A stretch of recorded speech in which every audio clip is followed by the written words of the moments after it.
Hello friends, हमारे YouTube channel exam मंत्रा में आप सभी का हार्दिक स्वागत है। मैं आपके साथ सरिता। दोस्तों, आज का अपना टॉपिक है लोकसभा।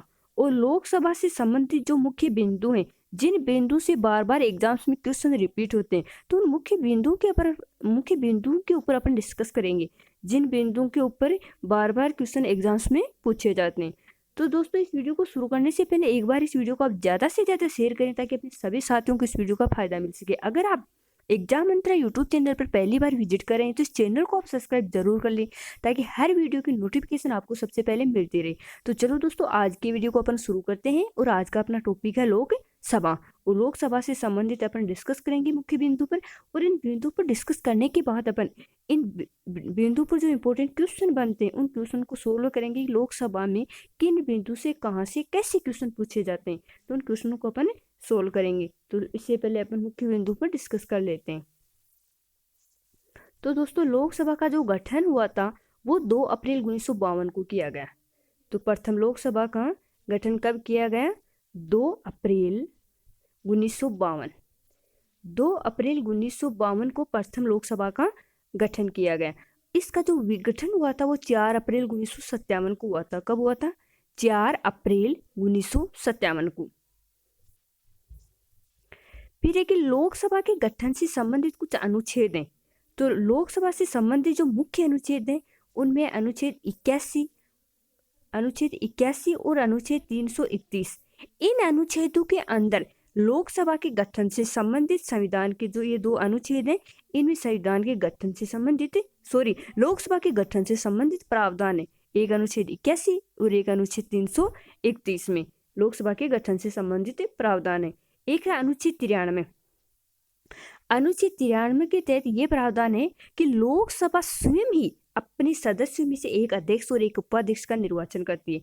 जितने भी लोकसभा के सदस्य होते हैं, वे अपने में से एक अध्यक्ष चुनते हैं और एक उपाध्यक्ष चुनते हैं। और ऐसा जो प्रावधान किया गया है वो अनुच्छेद 93 के अंतर्गत किया गया है कि लोकसभा के सदस्य अपने में से किसी एक को अध्यक्ष चुन लेंगे और अपने में से किसी एक उपाध्यक्ष का निर्वाचन कर लेंगे। फिर है कि मूल संविधान में लोकसभा की सदस्य संख्या। तो मूल संविधान में जो लोकसभा की सदस्य संख्या थी वो थी 500। कितनी थी? 500 निर्धारित की गई थी, परंतु बाद में इसमें वृद्धि की गई। मूल संविधान में तो 500 ही थी, लेकिन बाद में इसमें वृद्धि कर दी गई 31वें संविधान संशोधन द्वारा। 31वां संविधान संशोधन कब हुआ था? 1974 में। तो 31वें संविधान संशोधन 1974 के द्वारा लोकसभा की अधिकतम सदस्य संख्या 552 कर दी गई कि भाई लोकसभा की जो अधिकतम सदस्य संख्या है वो 552 हो सकती है। तो ये ऐसा कब किया गया? ऐसा प्रावधान 31वें संविधान संशोधन द्वारा 1974 में ये प्रावधान किया गया कि लोकसभा के अधिकतम सदस्य संख्या 552 हो सकती है, जिसमें से 530 सदस्य टोटल कितनी हो सकती है? 552। इनमें से 530 सदस्य हैं वो राज्यों के मतदाताओं द्वारा प्रत्यक्ष रूप से निर्वाचित होंगे। 530 सदस्य तो मतदाताओं द्वारा प्रत्यक्ष रूप से निर्वाचित होंगे, और जबकि 20 सदस्य होंगे वो संघ राज्य क्षेत्रों के प्रतिनिधि होंगे। इसके अतिरिक्त राष्ट्रपति की राय में लोकसभा में आंग्ल भारतीय समाज को पर्याप्त प्रतिनिधित्व नहीं मिला हो तो राष्ट्रपति ऐसे 2 सदस्यों को नामजद कर सकता है। लेकिन 2020 में ये प्रावधान हट गए हैं। अब लोकसभा में राष्ट्रपति 2 सदस्यों का मनोनयन नहीं कर सकता है। ये 2020 तक ही था। अब बात कर लेते हैं भारत की लोकसभा की। तो भारत की लोकसभा में जो वर्तमान में सदस्य हैं वो 545 हैं। कितने सदस्य हैं? 545, जिनमें से 530 तो राज्यों से चुनकर गए हैं प्रत्यक्ष रूप से जनता के द्वारा, और 13 सदस्य वो संघ राज्य क्षेत्रों के प्रतिनिधि हैं। 13 किससे हैं? संघ राज्य क्षेत्रों से चुने गए। 42वें संविधान संशोधन 1976 के तहत 42वें संविधान संशोधन 1976 के तहत ये प्रावधान किया गया कि जब तक 2001 की जनगणना के आंकड़े प्रकाशित नहीं हो जाते, तब तक लोकसभा की सदस्य संख्या 545 ही रहेगी। तो 2001 तक ये प्रावधान था। फिर क्या हुआ कि 91वां संविधान संशोधन हुआ। कौन सा संविधान संशोधन? 91वां। और ये हुआ 2001 में। तो 91वें संविधान संशोधन द्वारा 2001 में ये प्रावधान किया गया कि जो लोकसभा की सदस्य संख्या है ये वर्ष 2026 तक यथावत रहेगी, यानी 545 है। अधिकतम 552 हो सकती है। तो ये 2026 तक ऐसी की ऐसी ही रहेगी। अब अपन बात कर लेते हैं कि लोकसभा में जो सदस्य चुना जाता है उसकी आयु कितनी होनी चाहिए। तो लोकसभा के उम्मीदवार के लिए 25 वर्ष की आयु होनी चाहिए, जबकि राज्यसभा की कितनी है 30 वर्ष। और लोकसभा के सदस्य के लिए 25 वर्ष की आयु निर्धारित की गई है। भारत में अब तक लोकसभा के 15 आम चुनाव हो चुके हैं, जबकि वर्तमान में 17 आम चुनाव हो चुके हैं। फिर अपन बात कर लेते हैं धन विधेयक के बारे में। दोस्तों, कोई धन विधेयक है या नहीं, इसका निर्णय लोकसभा का अध्यक्ष करता है। कोई विधेयक, इसके ऊपर बार बार एग्जाम्स में क्वेश्चन रिपीट होते रहते हैं कि कोई विधेयक धन विधेयक है या नहीं, इसका निर्णय कौन करता है। तो कोई विधेयक धन विधेयक है या नहीं, इसका निर्णय लोकसभा का अध्यक्ष करता है। कौन करता है? लोकसभा का अध्यक्ष इसका निर्णय करता है कि कोई विधेयक धन विधेयक है या नहीं। फिर कर लेते संयुक्त अधिवेशन की बात। तो इसकी जो अध्यक्षता है वो लोकसभा का अध्यक्ष करता है। संयुक्त अधिवेशन की जो अध्यक्षता है वो कौन करता है? लोकसभा का अध्यक्ष करता है। यदि वह अनुपस्थित हो तो राज्यसभा का उपसभापति इसकी अध्यक्षता कर सकता है। अब अपन बात कर लेते हैं कि लोकसभा के प्रथम अध्यक्ष कौन थे। तो दोस्तों, लोकसभा के जो प्रथम अध्यक्ष थे वो थे गणेश वासुदेव मावलंकर। कौन थे? गणेश वासुदेव मावलंकर लोकसभा के प्रथम अध्यक्ष थे, जो 15 मई 1952 से 17 फरवरी 1956 तक रहे थे। 15 मई 1952 से 17 फरवरी 1956 तक इनका कार्यकाल रहा है। अब अपन लोकसभा से संबंधित जो महत्वपूर्ण क्वेश्चन पूछे जाते हैं कि किस बिंदु से कहाँ से कैसा क्वेश्चन पूछा जाता है एग्जाम्स में, तो उन क्वेश्चन को अपन देख लेते हैं। तो दोस्तों, आज का अपना जो पहला क्वेश्चन है वो ये है, निम्नलिखित लोकसभाओं में से किसने 5 वर्षों से अधिक की अवधि तक कार्य किया। तो इन लोकसभाओं में से कौन सी लोकसभा ने 5 वर्ष से अधिक अवधि तक कार्य किया। यानी सामान्य जो कार्यकाल है वो 5 वर्ष होता है, लेकिन एक ऐसी लोकसभा भी जिसका कार्यकाल 5 वर्ष से अधिक की अवधि तक रहा है। तो दोस्तों, वह लोकसभा है 5वीं। कौन सी लोकसभा है? 5वीं, जिसका 5 वर्ष से अधिक कार्यकाल रहा है। तो इसको याद करने का ट्रिक भी बहुत अच्छा है। 5 वर्ष से अधिक की अवधि कौन सी? 5वीं। 5 वर्ष से अधिक की अवधि तक का कार्य किसने किया? तो 5वीं लोकसभा ने। अगला क्वेश्चन है, निम्नलिखित में से क्या सही नहीं है। तो इनमें से जो बिंदु सही नहीं है उसके बारे में बताना है। राज्यसभा में निर्वाचन के लिए व्यक्ति की आयु 30 वर्ष अवश्य पूरी होनी चाहिए। राज्यसभा में 30 वर्ष से अधिक होनी चाहिए। लोकसभा में निर्वाचन के लिए व्यक्ति की आयु 25 वर्ष अवश्य पूरी होनी चाहिए। राज्य विधानसभा में निर्वाचन के लिए व्यक्ति की आयु 21 वर्ष पूरी होनी चाहिए। ग्राम पंचायत के चुनाव के मतदान के लिए व्यक्ति की आयु 18 वर्ष अवश्य पूरी होनी चाहिए। तो इसमें से जो सही नहीं है उसके बारे में बताना है। तो इसमें सी ऑप्शन सही नहीं है। राज्य विधानसभा में निर्वाचन के लिए व्यक्ति की आयु 25 वर्ष होनी चाहिए। कितनी होनी चाहिए? 25 वर्ष। जबकि ये तीनों बिंदु सही हैं। राज्यसभा में 30 वर्ष है, लोकसभा में 25 वर्ष है, और ग्राम पंचायत में चुनाव में मतदान के लिए जो मतदाता है उसकी आयु 18 वर्ष होनी चाहिए। अगला क्वेश्चन है, भारतीय संविधान के अनुसार धन संबंधी विधेयक सर्वप्रथम राज्यसभा में प्रस्तुत किया जाता है, किसी भी सदन में प्रस्तुत किया जा सकता है, मंत्रिपरिषद में प्रस्तुत किया जाता है, या लोकसभा में प्रस्तुत किया जाता है। तो भारतीय संविधान के अनुसार धन संबंधी जो विधेयक है वो सर्वप्रथम कहाँ प्रस्तुत किया जाता है?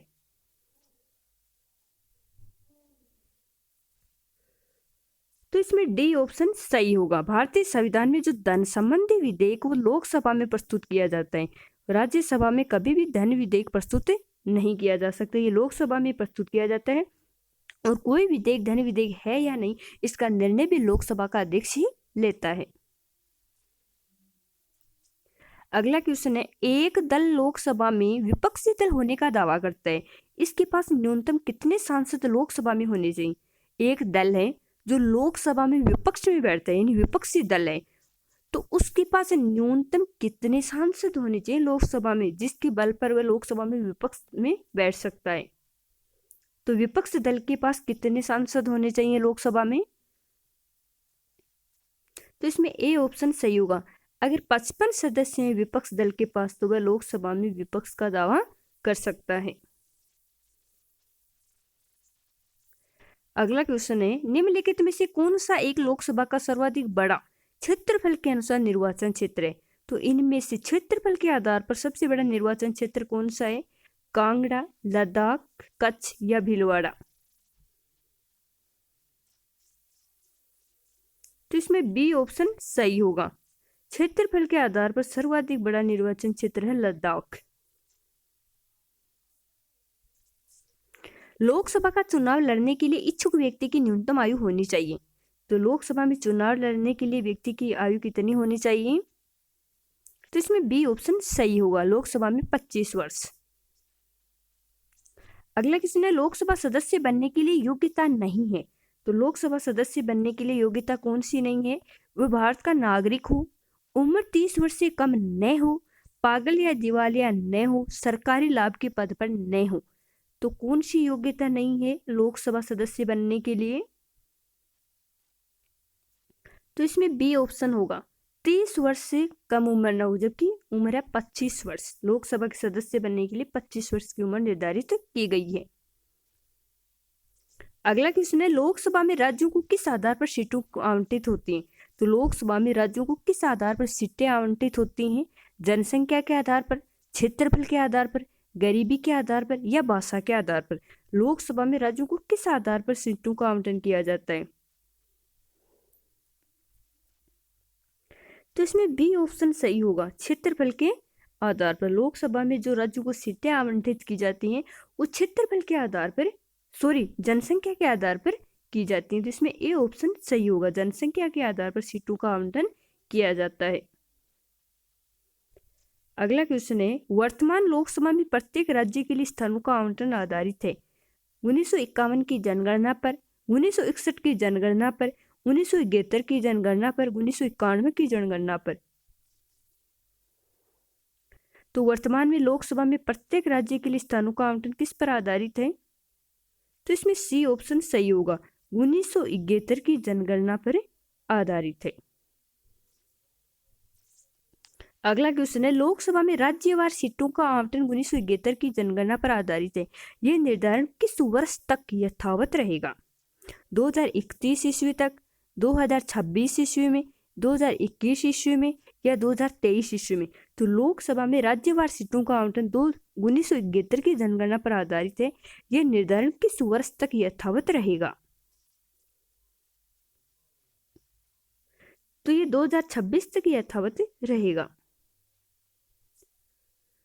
अगला क्वेश्चन है, लोकसभा में मंत्रिपरिषद के विरुद्ध अविश्वास प्रस्ताव लाने हेतु न्यूनतम सदस्य संख्या क्या है? जब लोकसभा में मंत्रिपरिषद के विरुद्ध अविश्वास का प्रस्ताव लाया जाता है तो उसमें न्यूनतम सदस्य संख्या कितनी होनी चाहिए?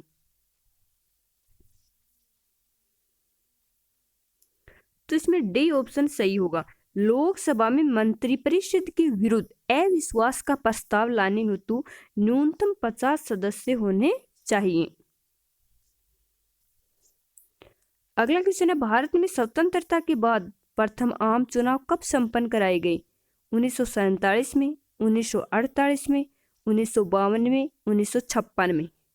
भारत में स्वतंत्रता के बाद प्रथम आम चुनाव कब संपन्न कराए गए? तो इसमें सी ऑप्शन सही होगा, 1952 में। अगला क्वेश्चन है, लोकसभा का कार्यकाल कितनी बार 6 वर्ष तक बढ़ाया गया? तो लोकसभा का कार्यकाल कितनी बार 6 वर्ष तक बढ़ाया गया था? 1 बार, 2 बार, 3 बार या कभी भी नहीं?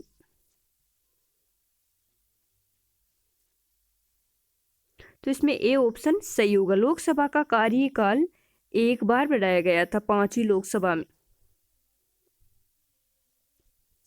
अगला क्वेश्चन है, स्वतंत्र भारत की लोकसभा का पहला अध्यक्ष कौन था?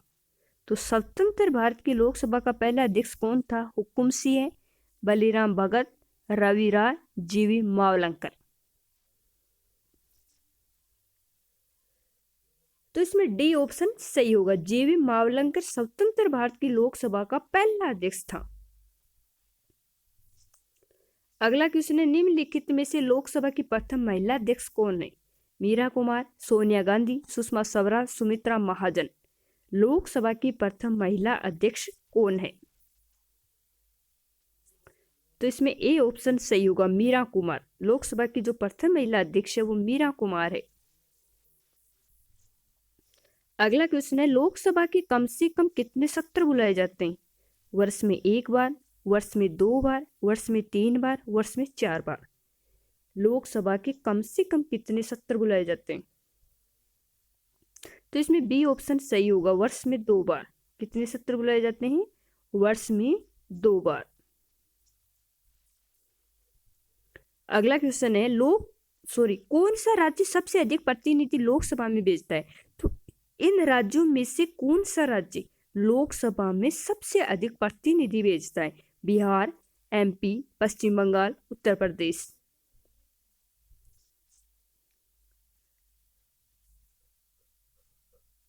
तो इसमें डी ऑप्शन सही होगा, लोकसभा में सबसे अधिक प्रतिनिधि भेजने वाला कौन सा राज्य है? तो वो राज्य है उत्तर प्रदेश। अगला क्वेश्चन है, किस राज्य का लोकसभा एवं राज्यसभा में प्रतिनिधित्व सबसे अधिक है? उत्तर प्रदेश, मध्य प्रदेश, महाराष्ट्र, आंध्र प्रदेश। किस राज्य का लोकसभा एवं राज्यसभा में प्रतिनिधित्व सबसे अधिक है?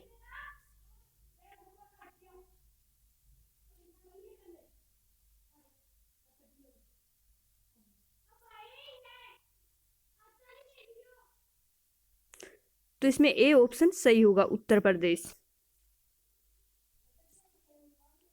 झारखंड क्षेत्र से लोकसभा के सदस्यों की कुल संख्या है 14, 16, 18, 20।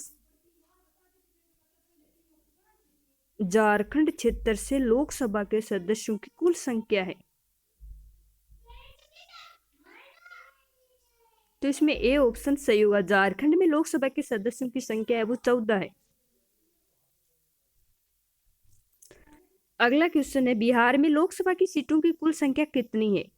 तो बिहार में लोकसभा सीटों की संख्या कितनी है? तो बिहार में लोकसभा सीटों की संख्या 40 है। अगला क्वेश्चन है, छत्तीसगढ़ राज्य में लोकसभा के कितने निर्वाचन क्षेत्र हैं?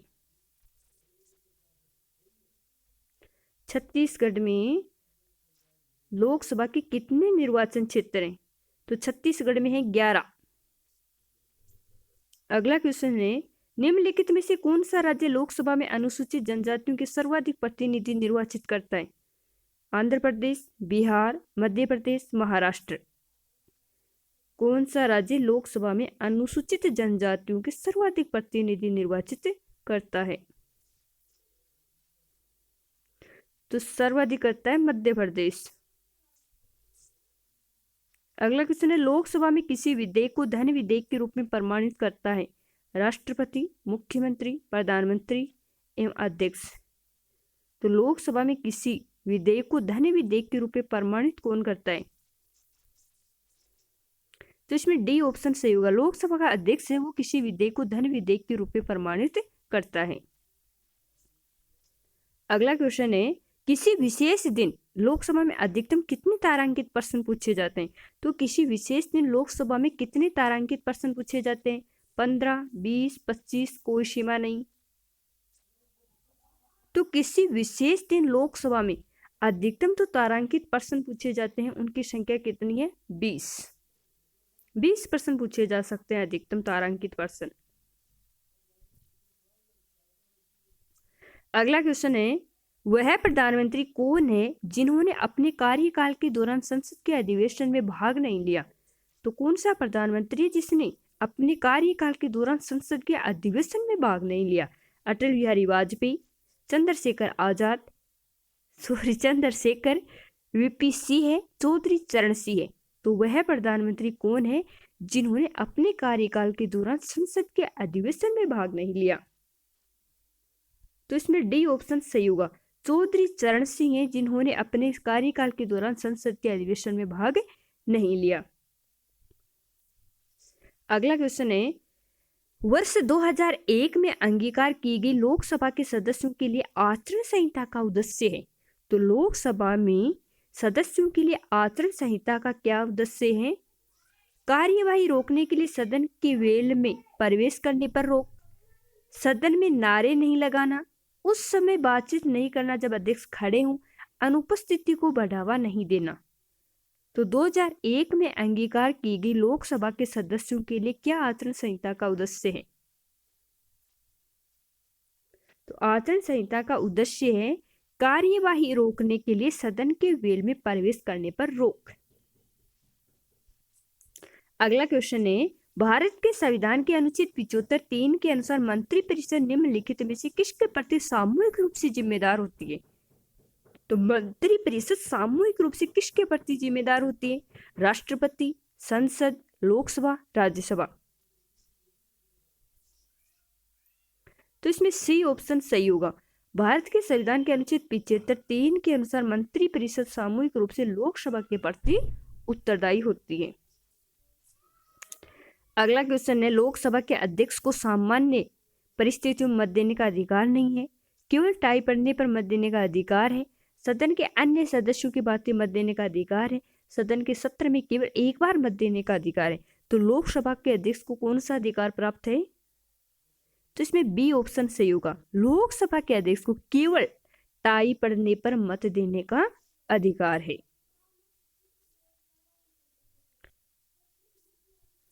अगला क्वेश्चन है, लोकसभा आयोजित करने के लिए अपेक्षित गणपूर्ति कोरम क्या है? तो लोकसभा आयोजित करने के लिए अपेक्षित गणपूर्ति कितनी है? 1/6, 1/8, 1/10 या 1/5। तो लोकसभा आयोजित करने के लिए जो अपेक्षित गणपूर्ति कोरम है वो है 1/10। अगला क्वेश्चन है, संघ सूची और समवर्ती सूची के विषयों पर कानून बनाती है। तो संघ सूची और समवर्ती की सूचियों पर विषयों पर कानून कौन बनाती है? लोकसभा, रक्षा मंत्रालय, प्रधानमंत्री कार्यालय, भारतीय प्रतिभूति या विनिमय बोर्ड। तो संघ सूची और समवर्ती सूची के विषयों पर कानून कौन बनाता है? दोस्तों इस वीडियो को आप ज़्यादा से ज़्यादा शेयर करना ताकि अपने सभी साथियों को इस वीडियो का फायदा मिल सके। अगर आप एग्जाम मंत्रा यूट्यूब चैनल पर पहली बार विजिट करें तो इस चैनल को आप सब्सक्राइब जरूर कर लें ताकि हर वीडियो की नोटिफिकेशन आपको सबसे पहले मिलती रहे। दोस्तों इस वीडियो को लाइक करना तो बनता ही है, तो इस वीडियो को आप लाइक जरूर करें। तो 30 में ए ऑप्शन सही होगा। संघ सूची और समवर्ती सूची के विषयों पर कानून बनाती है लोकसभा। आज के लिए बस इतना ही। धन्यवाद।